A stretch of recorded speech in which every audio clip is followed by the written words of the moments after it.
మన ఎన్ని టాపిక్స్ చెప్పినా కానివ్వండి ఇంకా ఏవో ఒకటి మిగిలిపోతున్నాయండి నాకు. అంటే బోర్ కొట్టినా సోది కొట్టినా నేను మాత్రం చెప్తానండి. నచ్చే వాళ్ళకు నచ్చుతాయి, నచ్చని వాళ్ళకు నచ్చవు. అది కామన్, అంతే కదా. నేను నచ్చని వాళ్ళ గురించి అస్సలు లెక్క పెట్టను. చూడడం మానేసేయండి, నాకేం ప్రాబ్లం లేదు. ఇంకా విషయానికి వస్తే అండి, మనకు శత్రువులు ఎక్కడో ఉండరు, మన ఇంట్లోనే ఉంటారు అని అంటారు. అది నిజమండి, అది వాస్తవం. మన చుట్టాలు అంటే మనం చేసే కర్మల్ని తగ్గించేవాళ్ళండి. వాళ్ళు మనకెప్పుడూ శత్రువులే. మిత్రులు చుట్టాలు ఎవ్వరు ఉండరండి, భగవంతుడు అలానే పుట్టిస్తాడు.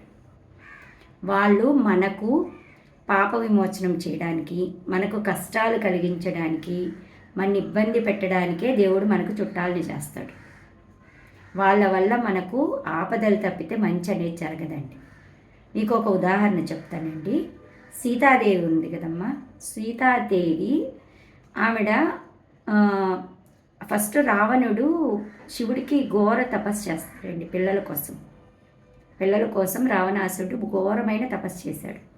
చేస్తే అప్పుడు శివుడు అనుగ్రహించి ఆలోచించాడనమాట.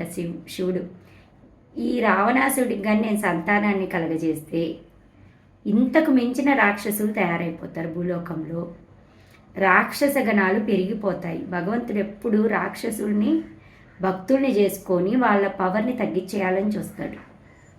అందుకని ఆయన ఏం ఆలోచించాడు, ఇప్పుడు ప్రహ్లాదుడు కానీ వీళ్ళందరూ చూడండి, వాళ్ళ తండ్రికి ఆపద, కృష్ణుడు వాళ్ళ మామకి ఆపద, అలా పుట్టిస్తాడండి భగవంతుడు.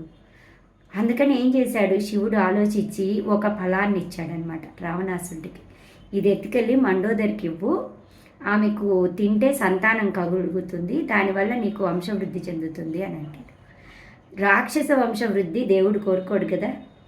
కాబట్టి ఆ మండోదరి చాలా మంచిది కదా. ఆవిడ ఏం చేస్తుంది, ఆవిడకి ఇష్టం లేదనమాట ఈ రాక్షస గణాలు అనేవి వృద్ధి అవ్వడమే ఆమెకి ఇష్టం లేదు. ఆమె బాధతోటి ఆ ఫలాన్ని తీసుకొని వెళ్ళి భూమిలో పాతి పెట్టేస్తుందండి. ఆ భూమిలో పాతి పెట్టిన ఫలము అది వికసించి ఒక పాపలాగా జన్మిస్తుంది. అందుకనే మనము సీతాదేవిని తల్లి భూదేవి అంటాం. ఇలా వచ్చింది అది. భూదేవి సీతాదేవికి తల్లి. ఎందుకంటే మండోదరి తీసుకెళ్ళి ఆ ఫలాన్ని భూమిలో పాతిపెట్టింది. పాతిపెట్టినప్పుడు ఒక వృక్షం కదా వచ్చినట్టు ఆవిడ వచ్చిందనమాట. ఒక పాప జన్మలాగా వచ్చిందనమాట. భూమిలో నుంచి ఒక పాప పుట్టింది, ఒక వృక్షం పుట్టినట్టు. ఆ పుట్టిన పాపే సీతాదేవి. ఇంకా మండోదరి ఆ పాపను భగవంతుడు ఆకాశవాణి చెప్తాడనమాట. ఈ పాప వల్ల రావణాసురుడికి మృత్యుగండం ఉంది, చాలా ఆపదలు వస్తాయి ఈ అమ్మాయి వల్ల అని చెప్పి ఆకాశకంగా చెప్పగానే మండోదరి భర్తకు ప్రాణం కోసమని ఆ బిడ్డను చంపదండి. చంపకుండా ఒక పెట్టెలో పెట్టేసి నదిలోకి వదిలేసింది. అది జనక మహారాజుకు పొలాలు ఎక్కువ. ఆ పొలంలోకి ఈ పెట్టె దొర్లుకుంటూ వస్తుందన్నమాట. రాగానే జనక మహారాజు ఆ పెట్టెలో ఉన్న బిడ్డను తీసుకొని సాక్కుంటాడనమాట. ఆమె జానకీమాత. జనకుడికి దొరికింది కాబట్టి జానకీమాత అయింది. భూదేవికి పుట్టింది కాబట్టి భూదేవి అంత సహనం ఉంది ఆమెకు. ఇంకా మండోదరికి ఒక రకంగా కూతురు వరుసే అవుతుందండి, ఎందుకంటే వాళ్ళకి ఇచ్చిన ఫలమే. చాలామంది అండి ఈ కథ విన్న తర్వాత కొంతమంది ఇతర మతస్థులు ఏమంటారంటే తండ్రి కదా అని, కానీ అక్కడ రావణాసుడు తండ్రి కాడు. ఆమె మండోదరి భూదేవికి ఇచ్చేసింది ఆ ఫలాన్ని, కాబట్టి ఆమె ఖచ్చితంగా భూదేవికి కూతురే. రావణాసుడికి మండోదరికి ఎలాంటి సంబంధము లేదు సీతాదేవితోటి. సీతాదేవి తర్వాత పెద్ద అయిన తర్వాత శివుడు ఇచ్చిందే అందుకోసం కదా, ఆ ఫలితాన్ని ఖచ్చితంగా జరగనిస్తాడు శివుడు.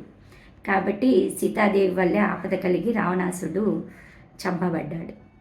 ఇదండి చరిత్ర.